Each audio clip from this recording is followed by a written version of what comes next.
দেশে পেঁয়াজের কোনো সংকট নেই বলে জানিয়েছেন কৃষি উপদেষ্টা জাহাঙ্গীর আলম চৌধুরী। পেঁয়াজের পর্যাপ্ত মজুদ রয়েছে, যে কারণে আর দাম বাড়ারও সম্ভাবনা নেই বলে জানিয়ে তিনি বলেন, কিছু কুচক্রী ব্যবসায়ী পেঁয়াজ আমদানির জন্য আদালতে রিট পর্যন্ত করেছে।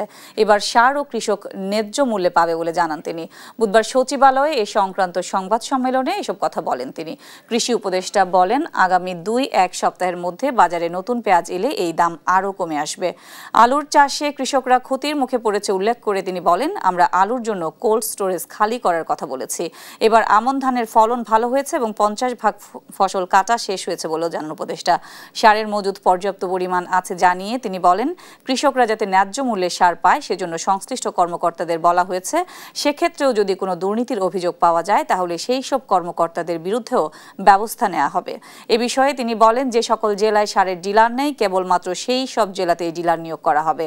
বাজারে শাকসবজির দাম নিয়ন্ত্রণে রয়েছে বলেও জানান তিনি।